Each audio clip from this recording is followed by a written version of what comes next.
Okay, so the first thing we're going to do is we're going to power on the machine with the on-off button here, which we've already done. And once that powers on, it's going to bring you to this screen.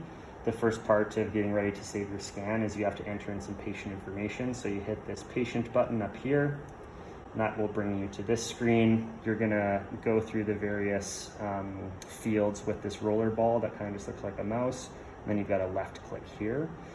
The minimum amount of information is probably a last name and a first name, so we're going to put that in. We'll just put test, and this machine always keeps the caps lock on by default, test, and then we'll go over to this and put patient, and then I always put who's doing it, and so I usually just put a last name, and mine's right there. And then if you click enter, you can see that that information has come up here. Coldenson, and then test and patient. Now the next thing you're going to do is actually save some images. So and just pretend that you're scanning a patient and that you're going through whatever you're looking at. And once you have your view, you're basically going to hit this button down here in the bottom right corner, which is acquire.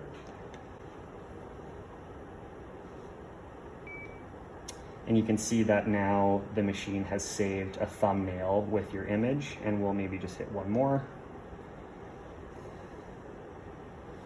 And the machine gives a little beep when it's done saving.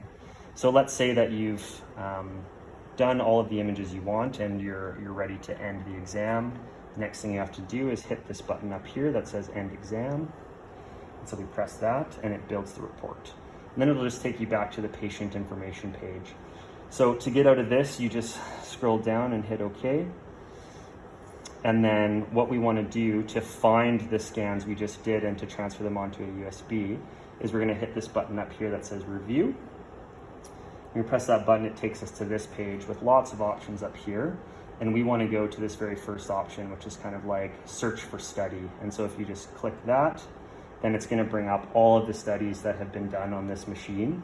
And then we can find ours right here. We see the date, we see our patient information, test patient, and then if you scroll over, you can actually see who it was performed by. And so basically we want to highlight this, and you'll see that there is an option down here that says export studies. So you can click that, and it's gonna take you to this screen. And so we've got our patient here. You have to make sure that this box is checked, which it usually is by default. And you want to make sure of a few things. So up here will tell you where you're going to send the scans to. So we don't have anything plugged in, so by default it's set to a CD or DVD. So now what we're going to do is we're going to grab our USB and we're going to plug it into the side here.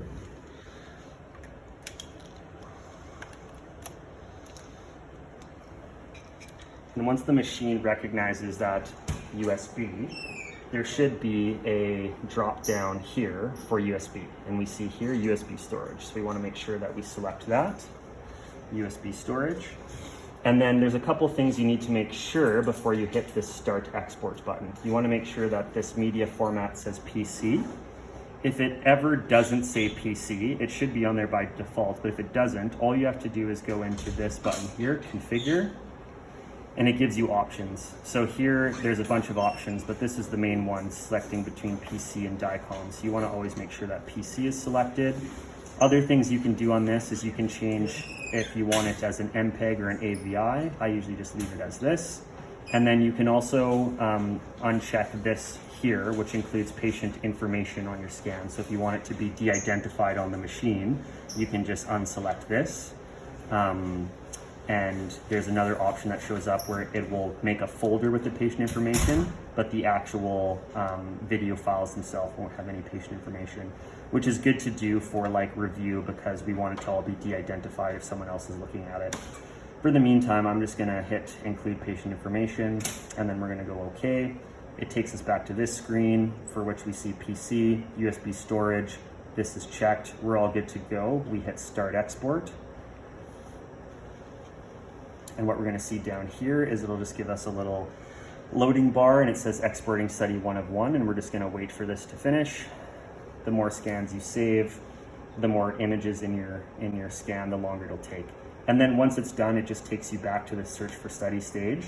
And now you can take out your USB, and all of your scans are on the USB, and you can shut down the machine, or you can go to another exam.